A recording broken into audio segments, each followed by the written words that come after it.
बहुत स्टूडेंट्स ये डिमांड कर चुके हैं कि उनको बोट नेक के बारे में बताएं कि किस तरीके से बनाया जाता है। बोट नेक नाम से ही जैसे आपको पता चल रहा है बोट टाइप शेप होगी, तो वो कब होगी जब यहाँ से चौड़ाई ज़्यादा होगी और यहाँ से वो गला जो हमारा चिपक के रहेगा, यानी गले की लंबाई कम होगी। गले की लंबाई कम होती है तब हम शोल्डर हमारे पूरे लेते हैं ताकि हमारे फैब्रिक में खिंचाव ना बने। पीछे का गला भी ज़्यादा बड़ा नहीं बनाएंगे, लगभग 2 इंच की गहराई तक लंबाई तक बहुत रहेगा। अब अगर यहाँ तक हम शोल्डर पूरे लेंगे तो यहाँ की जो लाइन है इसको मैच करने के लिए शोल्डर को अंदर की तरफ 1 या 1.5 इंच का निशान लगा के तब हम ये वाली आर्म होल की शेप देंगे ताकि हमारी आर्म होल हमारी बॉडी में अच्छे से आ जाए। बहुत इजी कटिंग है, स्टेप बाय स्टेप देखते जाइए और समझ। पहले आपको फ्रंट पार्ट की हम बता देते हैं कि बोट नेक में किसी भी ब्लाउज की या कुर्ते की कटिंग हम कैसे करेंगे फ्रंट पार्ट की।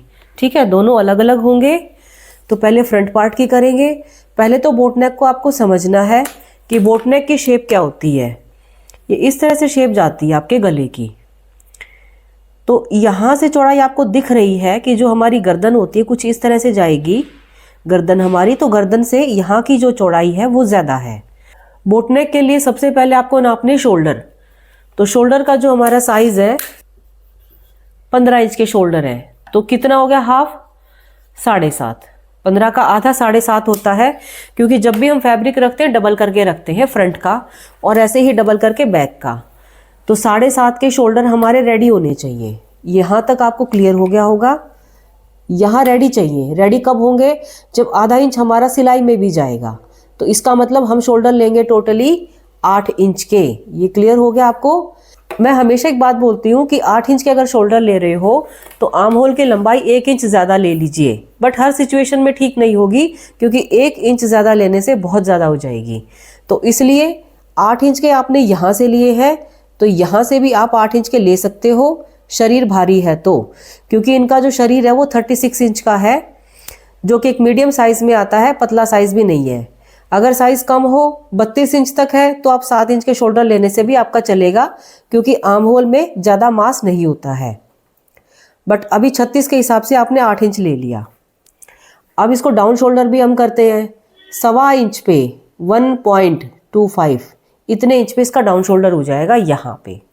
ठीक है, डाउन शोल्डर होने के बाद ये कितना बचता है? 6.25 इंच, जो कि हमें बहुत ज़रूरी है हमारा बनाने के लिए ब्लाउज़। ये यहाँ तक क्लियर हो गया होगा आपको। गले की जो चौड़ाई है वो डिपेंड करती है आपको किस तरह का चाहिए बोट नेक। 4 पे भी ले सकते हो आप, ठीक है, 4.5 पे भी ले सकते हो। बहुत ज़्यादा आपको बोट नेक की शेप देनी है तो अगर आप 4 पे लेना चाहते हो तो 2 तरीके हैं। एक तो ये 4 पे आपने यहाँ ले लिया, ठीक है, और यहाँ पे भी आपको 3.5 लेना है। ये गले से चिपक के रहेगा। और इसकी शेप कैसे जाएगी, इसका एक स्क्वायर ड्रा कर लीजिए पहले आप। ये हमारा स्क्वायर ड्रा हो गया। तो अब बोट नेक की शेप हमें धीरे धीरे करके इस तरीके से शेप देनी है फ्रंट पार्ट की। ये क्लियर हो गया आपको? अब यहां से हम डाउन शोल्डर कर देंगे 1.25 इंच पे।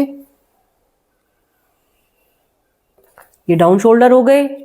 डाउन अब हमें देखनी चौड़ाई कितनी लेनी है। चौड़ाई जाएगी आपकी चेस्ट के हिसाब से। चेस्ट हमारी 36 इंच है, तो इसको 4 से डिवाइड करते हैं हम, क्योंकि हमेशा 4 इससे फैब्रिक होता है, 2 आगे का 2 पीछे का। ये कितना आता है? 9। अब देखिए जब बोट नेक बना है तो इसमें क्या होगा, अगर आप पीछे का गला भी छोटा बना रहे हो, नॉर्मली बोट नेक में पीछे का गला भी हम छोटा बनाते हैं, हुक लगा देते हैं पीछे। उससे क्या रहता है, पहनने में आसानी रहती है और बोट नेक की शेप बनी रहती है।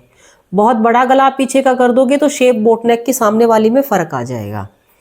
अगर आपको पीछे का भी छोटा चाहिए तो आपको कम से कम टोटल में 2 इंच की लूजिंग देनी पड़ेगी, और 38 को फिर आपको 4 से डिवाइड करना पड़ेगा।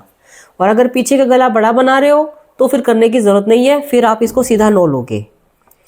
फिर भी हम आपके लिए एक चीज़ कॉमन कर लेते हैं कि चलिए आपने इसको लूजिंग दे के 9.5 मान लिया है यहाँ पे, और 9.5 होने के बाद 2 इंच एक्स्ट्रा आप एक्स्ट्रा लोगे फैब्रिक, चाहे कुर्ता हो चाहे ब्लाउज हो। यहाँ पे ये हमने 11.5 ले लिया है। ऊपर शोल्डर अगर हमारे 15 इंच के होते हैं तो जो ये वाला जो आर्म होल का हमारा फ्रंट का जो आता है वो लगभग 13 इंच का आता है। 13 इंच यानी 6.5। वो कब रेडी होगा कि सिलाई करने के बाद 6.5 तक ये पहुंच जाए, यानी इस पॉइंट पे अगर हमारा निशान जाता है तब रेडी होगा। इस पॉइंट पे कब जाएगा, इसको कम से कम आप यहाँ से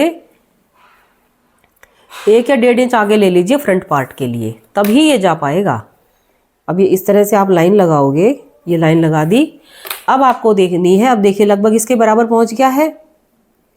अब आपको इसके आर्म होल की शेप देनी है इस तरह से, ऐसे रख के। फिटिंग वाला पॉइंट आपका ये वाला है और ऊपर वाला पॉइंट ये वाला है। दोनों पॉइंट को इस तरह से मिलाएंगे हम स्केल से। आप चाहो तो हाथ से भी दे सकते हो ये शेप।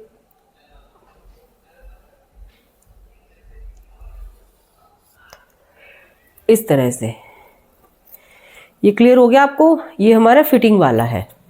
ठीक है, अब ऐसे ही कमर पे भी देखिए फिटिंग वाला निशान कहाँ जाएगा। आप चाहे कोई भी डिज़ाइन बना रहे हो, चाहे प्रिंसेस कट कर रहे हो, चाहे फोटक ब्लाउज बना रहे हो, ऊपर का तो ये सेम ही रहेगा बोट नेक में, नीचे आपका डिज़ाइन चेंज होगा। कमर कितनी है इनकी, 32 इंच की। अब 32 इंच की कमर है तो उसके भी हम क्या करते हैं, 4 से डिवाइड करते हैं। कितना आता है, 8 इंच आ गया। अब 1 इंच हम डार्ट भी डालते हैं तो कितना हो गया, 9। और फिर 1.5 इंच की डुल, तो फिटिंग वाली जो आपकी लाइन होगी वो आपकी ये वाली लाइन आएगी लगभग। मेन आपने चौड़ाई कितनी ली है टोटली देख लीजिए, 11.5। ठीक है, अब ये हमारी आई है फिटिंग की। अब देखिए आप इस शेप को इस तरह से कट कीजिए, इस तरह से। ये आपका फ्रंट पार्ट का आ रहा है। टक्स लगाने हैं तो टक्स लगाने बड़े आसान है, मैं 4 टक्स में ही बता देती हूँ आपको कि ऊपर से आप नापोगे 11 इंच पे। यहाँ से अगर ये 36 है तो 36 को 10 से डिवाइड करते हैं, वो आता है 3.6, लगभग 3.5। ठीक है, तो 3.5 पे यहाँ पे निशान लगा के ये हमारा ये वाला पॉइंट आ जाएगा टक्स का। यहाँ से भी 3.5 नापेंगे।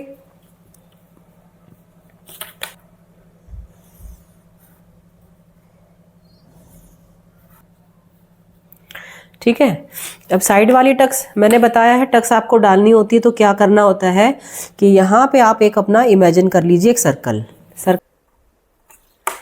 अब देखिए ये हमारा एक सर्कल हमने इस तरह से एक इमेजिन कर सकते हो आप, या फिर चाहो तो चौक से डिज़ाइन भी कर सकते हो, बाद में चौक को इरेज कर देना।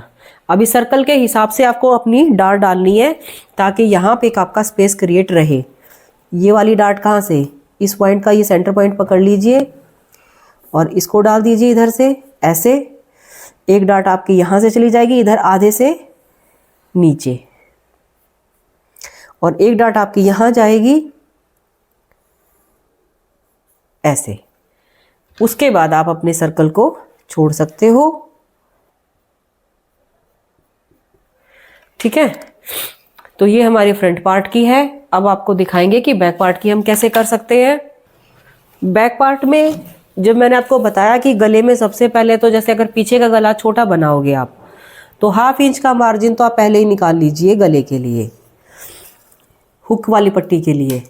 फिर यहाँ से आपने कितना लिया था, 4 इंच, तो सेम गला यहाँ से 4 इंच ले लेंगे आप। शोल्डर आपने लिए थे 8 इंच के, तो 8 इंच के शोल्डर ले लोगे ऐसे यहाँ की तरह सेम। ठीक है, अब पीछे वाले गले की लंबाई कितनी लेनी है, यहाँ आपने 4 इंच ली थी, कितनी ली थी, 3.5 इंच। 3.5 इंच यहाँ से लंबाई ली थी। यहाँ से लंबाई आप चाहो तो कम ले सकते हो, 2 या 2.5 पे भी ले सकते हो। और इसकी शेप कुछ हम इस तरीके से दे देंगे सेम बोट नेक की तरह। ठीक है, अब डाउन शोल्डर आपने यहाँ से शोल्डर की लंबाई कितनी ली थी, 8 इंच, तो यहाँ से भी हम कितना ले लेंगे, 8 इंच ले लेंगे इस तरह से। और ये आ जाएगी हमारी चेस्ट वाली लाइन। अब यहाँ से जो हमने शोल्डर इसको फ्रंट पार्ट को कितना लिया था, 11.5, इसको आप ले लोगे 11, वहाँ से 1/2 इंच कम, क्योंकि पीछे आगे वाले हिस्से में डार्ट बहुत डलती है। और ये हमारी चेस्ट वाली लाइन ऐसे आ जाएगी। ठीक है, यहाँ से कितना लिया, 11, तो इधर से भी 11 ही ले लीजिए, नीचे डार्ट डालेंगे कम नहीं पड़ेगा। और एग्जैक्ट इस पॉइंट को इससे मिला दीजिए। ओके, फिटिंग आपकी 1.5 इंच कम लगती है यहाँ से भी, तो ये आपकी फिटिंग वाली लाइन हो जाएगी।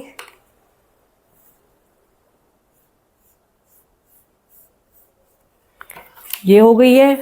अब डार्ट डालनी है, तो डार्ट देखिए ऊपर से पीछे वाले हिस्से में हम 10 इंच पे डालते हैं और यहाँ से चौड़ाई सेम रहेगी। 3.5 इंच की ली थी हमने, तो यहाँ भी 3.5 इंच की लेंगे और ये लंबाई हो जाएगी। तो ये हमारा डार्ट का पॉइंट आ जाएगा इस तरह से,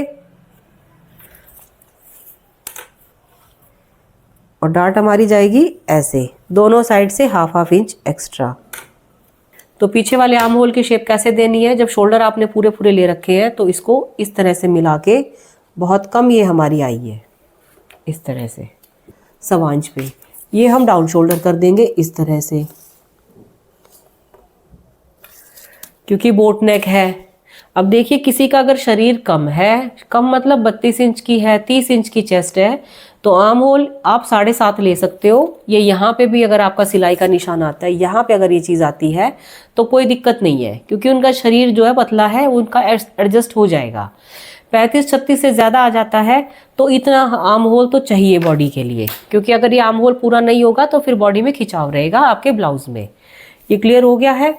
गला आप इस तरीके से भी बना सकते हो, यहाँ पे पूरे में हुक लगा दीजिए, नहीं तो चाहो तो यहाँ पे एक बटन लगा के आप इसको इस तरह की भी शेप दे सकते हो, जो कि काफ़ी ट्रेंड में होती है कि यहाँ पे एक बटन लग गया, ये बंद भी हो जाएगा, बोट नेक की शेप भी बनी रहेगी और पीछे से आपका ये जो पोर्शन है ये भी एक अच्छा डिज़ाइन बन के, मटका टाइप डिज़ाइन बन के आ जाएगा। जैसे जैसे चेस्ट बढ़ती जाएगी, ये वाला जो पॉइंट है आपका इधर की तरफ बढ़ता जाएगा दोनों साइड। मान लीजिए 36 की बजाय 38 हो जाती है, तो ये वाला जो कटिंग का आपका निशान है यहाँ आ जाएगा और फिटिंग का निशान यहाँ आ जाएगा। उससे आर्म होल आपका और भी ज़्यादा बढ़ जाएगा, आधा इंच दोनों साइड। ठीक है, और भी ज़्यादा चेस्ट है, 40 की चेस्ट है, तो आर्म होल आपका यहाँ पे पहुँच जाएगा, फिटिंग का निशान जो ये वाला निशान है वो यहाँ पहुँच जाएगा, और यहाँ पहुँचते ही आर्म होल फिर आपका ऑटोमेटिक बढ़ जाएगा। मतलब जितना भी आपकी चेस्ट बढ़ती जाएगी, ये निशान आपका इधर जाता जाएगा और यहाँ जाने से क्या होगा, आर्म होल आपका बढ़ता जाएगा।